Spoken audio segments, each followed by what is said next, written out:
Equipe do Tribuna Notícias vai ao local onde outra vítima de Ademir foi violentada. A menina de 11 anos ficou 3 dias internada depois de ser agredida pelo acusado. Nós conversamos com os pais da vítima. Ademir Araújo chegou ontem à noite ao Espírito Santo depois de ser preso no Rio Grande do Sul. Foi direto à delegacia prestar depoimento. Falou por 3 horas com o delegado. Empresários donos da carreta que provocou desastre na BR-101 em Guarapari são indiciados por 23 homicídios. Depois do acidente, eles teriam ameaçado testemunhas. Susto em Jacaraípe, na Serra. Uma Kombi pegou fogo ao lado de um posto de combustível. Fiscalização em padarias de 12 municípios capixabas. A suspeita é de sonegação de impostos. Justiça determina a retomada do processo criminal contra diretores da Samarco. Guindaste tomba em obra de demolição em condomínio em Guarapari. Erosão preocupa donos de quiosques e frequentadores da Curva da Jurema em Vitória. E deputado federal Jair Bolsonaro participa de evento em Vitória. A gente volta em 1 minuto.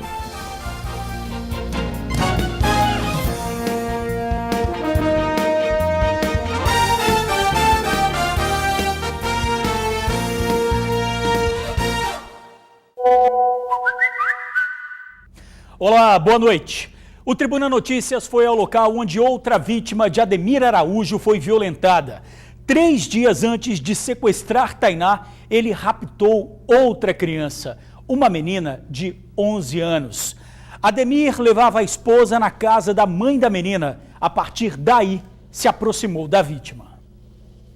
A família acredita que Ademir foi ao bairro onde moram, Industrial, em Viana, e esperou uma oportunidade para abordar a vítima. E ele conseguiu quando a madrasta pediu para a criança ir buscar um dinheiro na casa de uma cliente, 2 ruas abaixo. Uma testemunha conta que viu o momento em que Ademir se aproximou da menina. Ele abordou ela nessa rua aqui, né, na nossa vizinhança aqui, e foi caminhando até na casa de uma amiga que ela foi buscar os R$50 para a mãe. Ele esperou ela entrar na casa dessa pessoa e saiu. Quando ela saiu, ele colocou ela em cima da moto e foi até onde estava o carro dele. E depois dali foi que ele encaminhou lá para o lugar. Desespero não foi só para a família, foi para a população inteira, que nós fomos milhares de carros e moto atrás procurando. E nada da criança e nada do cara. Ademir trouxe a criança para este terreno de obras que fica próximo ao bairro Universal. No dia 14, era um sábado, então o local estava deserto. Ele parou o carro atrás daquele monte de britas e começou a sequência de estupros. A vítima chegou a dizer para a família que Ademir falou que ela poderia gritar o quanto quisesse, que ninguém iria ouvir. O local foi descoberto depois da família chamar a polícia e, junto com a criança, voltarem lá. No caminho, em meio ao mato, acharam a calcinha da menina. Quando os pais encontraram a filha, ela estava machucada e com as roupas todas rasgadas. Quando apareceu foi um amigo da gente que pegou ela, porque ele viu até então, ele viu o carro, só que ele viu ele jogando a criança como se fosse um lixo. Ele jogou e ela estava vestindo a roupinha no meio da rua, toda rasgada. Que ela chegou de um jeito que parecia que tinha brigado com um bicho. Toda suja de sangue, toda rasgada, roupa rasgada, segurando o short para poder não cair, rasgado. Sutiã rasgadinho, sutiãzinho dela, blusinha rasgada, ela segurando com as 2 mãozinhas assim. Aquilo acabou comigo. No dia seguinte, os pais souberam que Ademir estaria escondido no bairro Universal. E quando Tainá sumiu, eles imaginaram que poderia ser outra vítima do estuprador. Eu tinha certeza. Antes dessa menina, quando disseram que essa menina estava sumida, eu tinha certeza. Porque já tinha vários outros relatos, antes dessa menina sumir, criança sendo espancada e estrupada. O trauma do estupro foi tão grande que a filha deles, de 11 anos, não quer nem sair de casa, mesmo tendo já passado 1 mês do ocorrido. É uma perturbação. Não pode abrir o portão de casa que a menina surta. Não quer ir à escola. Não quer brincar na rua com coleguinhas, só se for conhecido mesmo, for menina principalmente. E apesar de Ademir estar preso, a dor e a angústia da família não passam. Um cara desse aí é um monstro pra mim, entendeu? Fazer isso com a criança é muito complicado, não tenho como pensar, como é com o pensamento de um cara desse. Preso pra ele era pouco. Primeiro ele tinha que sofrer e depois ele tinha que morrer. Porque ele acabou não só com a família nossa, como a família de outras crianças. E essa menina que sumiu, pareceu morta depois de 20 dias, acabou com a vida da mãe. Então, se ele acabou com a vida da mãe, também teria que acabar com a vida dele. Em relação a esse caso, o titular da Delegacia do Menor já havia pedido a prisão de Ademir desde o dia 1º de novembro. E Ademir Araújo, acusado de sequestrar a Tainá e também desse outro crime, chegou ontem à noite ao Espírito Santo. Um homem dissimulado. É assim que a polícia descreve Ademir Lúcio Ferreira de Araújo. O acusado do crime contra a menina Tainá está preso. Ele chegou ao estado ontem à noite em um voo comercial, depois de ser detido no Rio Grande do Sul. Do aeroporto foi direto para a Delegacia de Homicídios, onde prestou um depoimento que durou mais de 3 horas. O delegado disse que já esperava as supostas versões contadas por Ademir. E perguntei ele, mas você usa arma? Ele falou assim, minha arma é minha mente. Ele já veio com a história dele montada. Ele quis me convencer que a menina do dia 14, de 11 anos, o seduziu. Depois ele quis me convencer que Tainá sofreu um acidente, que ele ainda até tentou ajudá-la, mas não deu. Desesperou e foi procurar advogado. A gente não fala muita coisa porque ele vai ter acesso, ele vem com a história montada. Entre as histórias, alguns fatos foram confirmados pela polícia, como ele ter fugido no dia 30 de outubro e ter usado o dinheiro da venda do carro para ir ao Rio Grande do Sul. A mãe de Tainá também afirmou ter recebido mensagens pornográficas de Ademir por meio do Facebook. Logo após mandar as mensagens, ele apagava o perfil na rede social. Ademir contou também que monitorava todo o desenrolar da investigação pela internet. No Face ele ficava o tempo todo ouvindo, aí quando começaram a ameaçar, falando que ia fazer acontecer, ele saiu do Face, desligou o Face. Ademir é um homem com um histórico criminal extenso. Entre os anos de 2006 e 2014, são pelo menos 14 passagens pela polícia. Hoje ele se encontra em prisão temporária por estupro de vulnerável e homicídio qualificado, e ainda pode ser indiciado pelo crime de ocultação de cadáver. Pessoas, eventuais vítimas de crimes praticados por eles, menores que possam conversar com seus pais, se reconhecer esse indivíduo, por favor, procurem a polícia para que a gente possa levantar ainda mais esses casos e investigar todos, porque um indivíduo como esse não pode permanecer circulando nas ruas e essa é uma garantia que nós vamos fazer uma investigação robusta, com muitas provas, para que ele seja condenado.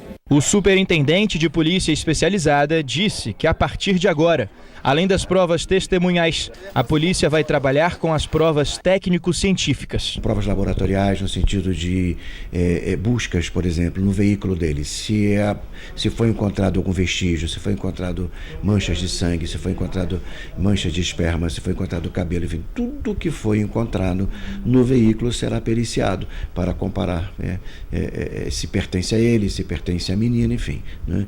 E que também com relação à ossada que foi encontrada, o exame de DNA para que possa comprovar se de fato pertence a ela ou não. Kombi pega fogo na Serra. Um incêndio foi ao lado de um posto de combustível em Jacaraípe. Funcionários e clientes do posto ficaram assustados. O veículo tinha acabado de ser abastecido. Os bombeiros foram acionados para apagar o fogo. A Guarda Municipal desviou o trânsito até que a situação fosse controlada. Apesar do susto, não houve feridos. Dono de carreta que provocou tragédia na BR-101 em Guarapari são indiciados por 23 homicídios. O inquérito foi encerrado com 942 páginas. O resultado poderá ser de 54 anos de prisão. Esse é o total da pena que Jacimar Prete e Leocir Prete podem pegar. Eles são os donos da empresa que teria causado a maior tragédia rodoviária do estado. Segundo a polícia, os dois empresários são os responsáveis pelas 23 mortes e 18 feridos no acidente que aconteceu na BR-101 em Guarapari. Eles foram indiciados por 23 homicídios dolosos qualificados pelo motivo turpe.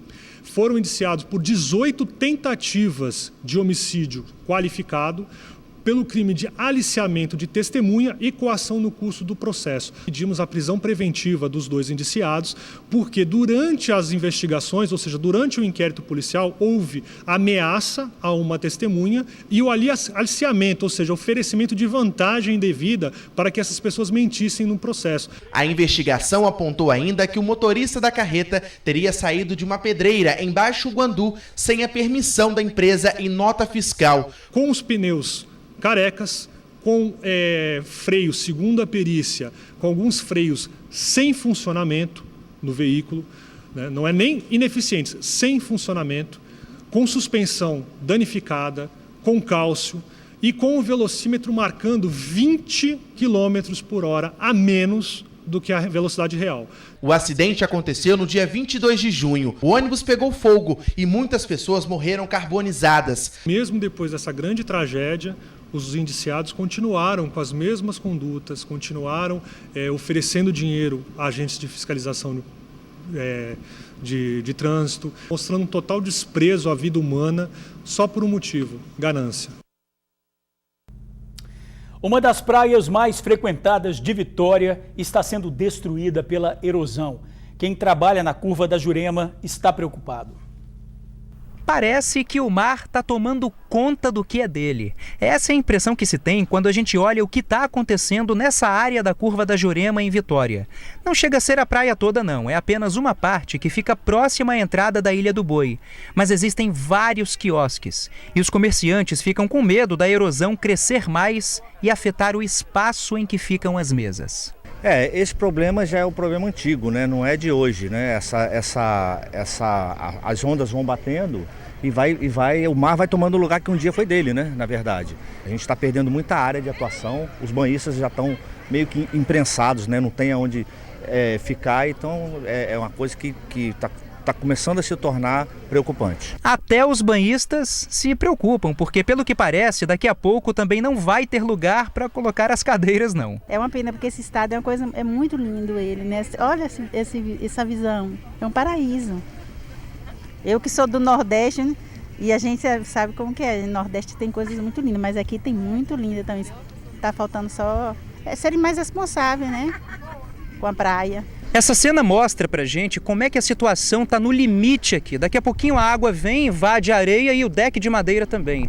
Agora você imagina como que essa situação não vai estar no verão, na alta temporada, quando a praia estiver lotada de turistas. Nós não temos espaço para criança, quem vai fazer? Quem é chefe de família que tem filho fica até com medo. Fio no meio da água, cano no meio da água atrapalhando. Se o verão chegar assim, se nós estiver assim, não vão ter condições de pagar nem as mensalidades da prefeitura. E eles não deixam de cobrar não, tá? O coordenador de monitoramento costeiro da Prefeitura de Vitória diz que o fato do local ser um aterro contribui para o processo de erosão. Primeiro a gente tem que entender que a praia é uma praia artificial, né? E que com isso vai sempre ter que ser feito alguma coisa, né? A erosão aqui é o mar retomando o que era dela, né? Então tem as forçantes naturais aqui, elas levam sedimento para um lado da praia e erode de outro lado. O especialista ainda afirma que para esse verão está sendo estudada uma forma de resolver esse problema. Nesse verão a gente vai estar fazendo a remobilização de um sedimento de um lado para o outro para proteger, né, aqui, e trazendo a restinga novamente. Começamos a fazer o plantio da restinga com proteção, né, aquelas toras com cordinhas, e incentivando as pessoas a passarem nos caminhos, protegendo um pouco mais a praia. O problema é urgente e tem que ser resolvido o mais rápido possível. Vamos ver, vamos aguardar, né? Vamos esperar as autoridades competentes agirem.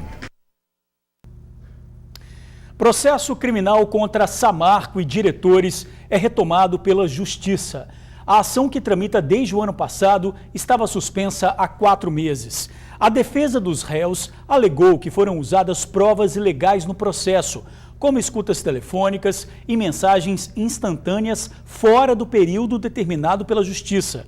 Mas o juiz responsável pelo processo considerou o pedido improcedente. O rompimento da barragem em Minas Gerais é considerado o maior desastre ambiental do país. Matou 19 pessoas e prejudicou 33 cidades. Os 22 réus respondem ao processo em liberdade. Fiscalização em padarias de 12 municípios capixabas. A suspeita é de sonegação de impostos.